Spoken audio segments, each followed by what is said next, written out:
আসসালামু আলাইকুম ফ্রেন্ডস, আশা করছি আপনারা সবাই ভালো আছেন। আল্লাহর রহমতে আমিও ভালো আছি। চলে এসেছি আবার একটা নতুন দিন নিয়ে। আর আজকে হচ্ছে কোন বার? আজকে হচ্ছে বুধবার। বুধবার না গো আজকে? আজকে বুধবার। তো আজকে আমরা তো সবাই রোজা রেখেছি, তার জন্য সকালবেলা কোনো খাওয়া দাওয়ার প্রোগ্রাম, একদম বিকেলবেলা সব রান্না করব, তারপর রোজা ইফতারের জন্য যা যা করতে হয় করব। আমি বলেছিলাম যে স্যার আসবে না পড়াতে, কিন্তু এসছে, মেয়ে পড়ছে। আর এই যে এখন বসবো আমি, এই কটা কাপড়, এই কটাই বলছি, এই কাপড়গুলো আছে, এগুলো আয়রন করতে বসবো। মেয়ের পড়া হোক, তারপর ঘরদোর ঝাড় দিয়ে ঘরদোর আবার মুছামুছি করব। তো আগে ভাবছি আয়রনটা করে নিই, মানে যে কটা কাপড় আছে যাই করি আয়রনটা। কাপড় আয়রন করে নিয়ে তারপর দাঁড়ান,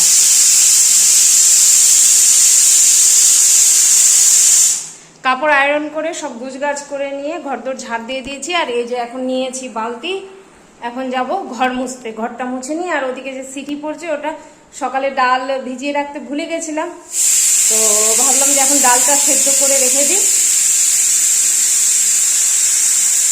ডালটা বলতে ওই যে ঘুগনির জন্য, বিকালবেলা যে রোজা ইফতারি হবে, তো তার জন্য ঘুগনি করতে হবে, তো আমরা ডালটা সেদ্ধ করে রেখে দিই, তাহলে সুবিধা হবে।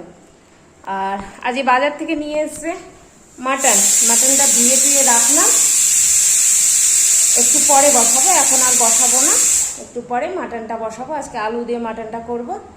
আর দেখি কি করি, আর সাথে বেশি কিছু করার দরকার পড়বে না, রোজা ইফতারের আইটেমটাই বেশি করে করতে হবে, না হলে হবে না।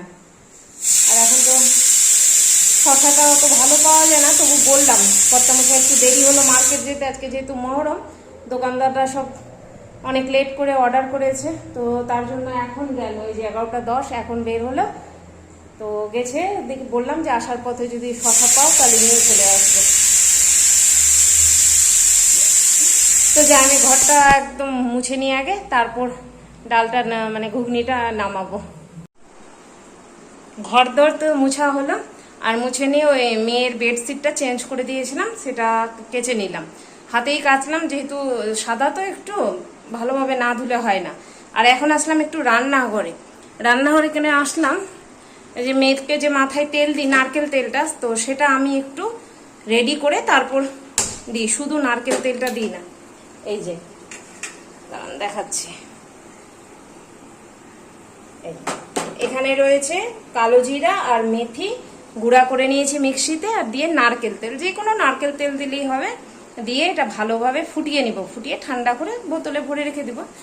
এটা মাখলে কি হয় যে চুল লম্বা হবে বা ঘন হবে ওরকম ব্যাপার নাই, কিন্তু খুশকি কমে প্রথম কথা, আর দ্বিতীয় কথা মাথায় উকুন হতে দেয় না। মানে এরা তো বাইরে যাচ্ছে কি না, সবার সাথে ওঠা বসা, আর ছোট বাচ্চা অত মেনটেন করতে পারে না, আর ধুলামাটিটাও যেহেতু বাইরে অনেক বেশি, তো তাতে খুশকির প্রকোপটা অনেক বেশি হয়। এটা যদি মাখা যায় সপ্তাহে 2-3 দিন, খুশকির থেকেও আরাম পাওয়া যাবে আর উকুন থেকে। আর বেশি উকুন হলে আবার যদি মেথি বেটে মাথায় লাগিয়ে রাখেন সপ্তাহে 2 দিন, এই আধা ঘন্টা করে, তারপর ধুয়ে ফেলে দিবেন, দেখবেন উকুন চলে যাবে। খুব ভালো কাজ করে এটা, মানে এটা আমি নিজের অভিজ্ঞতা থেকেই বলছি, নিজে ট্রাই করেছি বলেই বলছি।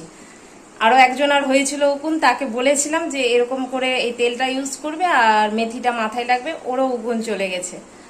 তো যে আমি তেলটা রেডি করে নিই, কদিন ধরে হয়ে গেছে আনা সবকিছু, তেলও চলে এসছে, মেথিও চলে এসছে, কিন্তু কাজের চোটে আর হচ্ছে না, এটা ওটা কাজ করতে করতে থেকেই যাচ্ছি। তাহলে না থাকলে হবে না, আগে এটা করে নিই। আর এতে যদি একটু পেঁয়াজের রস, তারপর কারি পাতা দেওয়া যায় তো আরো ভালো, তো আমি ওগুলো আর দিই না, তবে দিতে হবে একটু, চুল উঠছে মেয়ের দেখছি আমার মতো, একটু দিতে হবে, তাহলে আরো ভালো হবে। এবার এমনি করে দিই, এরপরে ওইটা লাগাবো। এই হয়ে গেল, বেশিক্ষণ করতে হয় না, জাস্ট ধরে নেন 30 সেকেন্ড, কিন্তু দিয়ে এই যে এখন এটা রেখে দিব, গোটা দিন এটাতে ভিজে থাকবে। আর আপনি যদি মনে করেন যে এটা মানে কাপড়ে ছেঁকে নিয়ে তারপর তেলটাতে কাপড়টা পুটলি করে তেলে ডুবিয়ে রাখবেন, তাও হবে। আর যদি এমনি গোটা সমেত ঢেলে দেন, এই যে এরকম করা, তাহলেও হবে। কিন্তু এরকম করলে একটা কি অসুবিধা হয়, যখন তেল লাগাবেন তখন ওই গুঁড়োগুলো হাতে আসবে, আর পটলিতে করে রাখলে কি না গুঁড়োটা আর হাতে আসবে না। তো যা, এটা ঠান্ডা হতে দিই। দেশি নাইনার এই ডয়ারটা খুব নোংরা হয়ে গেছে। ও শ্যাম্পুটাও তো ঢালতে হবে, এই যে শ্যাম্পুটা মেয়ের বোতলে ঢেলে দিতে হবে। তো এগুলো একটু করে নিই, আসলে এখানে তেল রাখি তো নোংরা হয়ে গেছে পেপারটা, চেঞ্জ করে নিই তাহলে ভালো থাকবে। এই যে আমি ভিতরে একটা প্লাস্টিক পেতে রাখি যেন কাঠটাতে তেল না লাগে, ভালো থাকে তাহলে। ওগুলো ডয়ার পরিষ্কারই আছে, কিন্তু এটা না, এটা করে নিই আগে।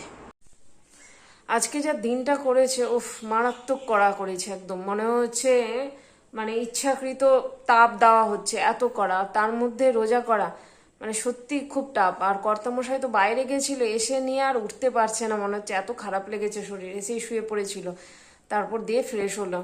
আমিও ঠিক ওই রকমই, মানে আজকে যে অনেকদিন পর করেছি, আর আজকে যেহেতু মাসিও আসেনি, নিজেই সব করতে হয়েছিল, ঘর দৌড় মুছামুছি, আর এদিকে চাদর টাদর কেচে নিয়েছিলাম। তো একটু হচ্ছে আমিও টায়ার্ড হয়ে পড়লাম। তারপর কি করলাম যে থাক, আর আমি বিকেলের জন্য রান্না বান্না রাখবো না, করে নিই। তো রান্না করে নিয়েছিলাম, কিন্তু দেখাবো যে দেখানোর আর একদম ইচ্ছে করেনি, এত খারাপ লাগছিল। তো সব হয়ে গেছে আমার রান্না বান্না, শুধু এখন ভাজাগুলো করব আর একটু শরবত করব। শরবতটা 5টা বেজে গেছে, শরবতটা করে নেব এখন, আর ভাজাটা বাজক 6টা, তারপর করছি। আলুটা যদিও মেখে টেখে রেখেছি, আর পেঁয়াজটা কাটা আছে, অসুবিধা হবে না, হয়ে যাবে তাড়াতাড়ি। আর যাই, আমি নামাজ পড়িনি, আসলে নামাজ পড়বো। মানে সত্যি আজকের দিনটা অস্বাভাবিক গেল, অস্বাভাবিক। আর মানে আমি রান্না করার পর যে উঠবো, মনে হচ্ছে ওটার শক্তিই নাই আজকে, মানে এত খারাপ লাগছিল তখন দুপুরবেলার টাইমটা। তো এখন ঠিক আছে। আবার রোজা অবশ্য টানা করলে কিছু মনে হয় না, হঠাৎ করে করেছি কি না অনেকদিন গ্যাপ দিয়ে, তো একটু আজকের দিনটা লাগলো। তো যাই, আমি নামাজ পড়ে নিয়ে তারপর শরবতটা করবো। এই যে কাপড় দিতে আসলাম উপরে, কাপড়গুলো দিয়ে দিই, আর নিচের দিকে চিনিটা গুলে ফ্রিজে রেখে আসলাম। কর্তামশাই বললো যে শরবত খাবে, তো তার জন্য গুলে আসলাম। আর অবশ্যই করেছিলাম আমের জুস ফ্রিজে করে রাখা আছে, তো বলছে না একটু শরবত করো। আসলে গরমটা করছে তো, হয়তো মন করেছে, বাইরে গেছিল যেহেতু। তো আমি দিয়ে দিই কাপড়গুলো, উঠিয়ে দিল বালতিটা। আর গরমে আর ভালো লাগে না, এত গরম। বৃষ্টি কদিন পড়লো, আবার বৃষ্টি নাই। উফ বাবা, উপরে এত গরম বলার কথা না, খুবই গরম পড়ছে। নিচে অনেক ভালো উপরের থেকে। মানুষের কোনো কিছুতেই স্বস্তি নেই, নিচে তো এটা অসুবিধা, উপরে তো এটা অসুবিধা। যাকে যাই, আমি তাড়াতাড়ি করে নিই কাজটা।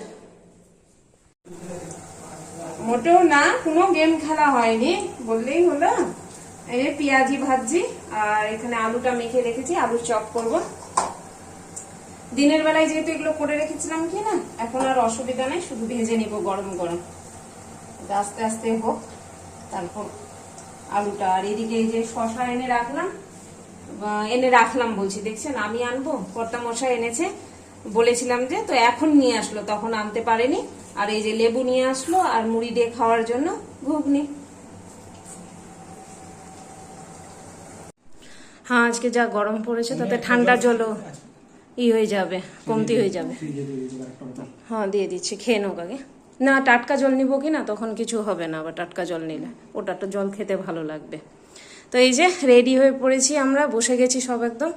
এখানে রয়েছে সব চপ, আলুর চপ, পেঁয়াজি সব করলাম। এই যে ঘুগনি, এখানে খেজুর, আর এখানে 2 ধরনের লেবু আছে, এটা কাগজি লেবু আর ওটা হচ্ছে গন্ধরাজ লেবু। কোনটা দিয়ে খাবে দেখা যাক এখন। আর এখানে চিনিটা গুলে রেখে দিয়েছি, জলটা, আর এটা হচ্ছে আমের শরবত। ব্যাস এই দিয়ে আজকের ইফতারি হবে। এই যে সবাই বসে পড়েছি, একটু দোয়া করে নিই, তারপর আজান হলেই ইফতারি করব। এখন বাজে রাত্রি 8:15, আর কর্তামশাই গেল ওষুধ দিতে, যেহেতু ভাগনা আসেনি, আজকে মহরমের দশমী, তো ভাগনা যাবে মহরমে দলের সাথে, তার জন্যই সবাই যায় দিককার মোটামুটি করে। তো কর্তামশাই আসুক, আমরাও তত করে নামাজ পড়িনি, নামাজ পড়ে আসলে পরে একসাথে খাওয়া দাওয়া করব। আর আমি একটু উপরে যাই, উপরে জানলাটা লাগা হয়নি, জানলাগুলো লাগিয়ে আসি।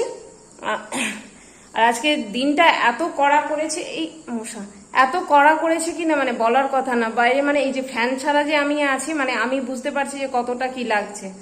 তো যাকে আজকের দিনটা আমি এখানেই শেষ করছি। আল্লাহ সবাইকে ভালো রাখুক, সবার ভালো করুক। আসসালামু আলাইকুম, খুদা হাফিজ, টাটা।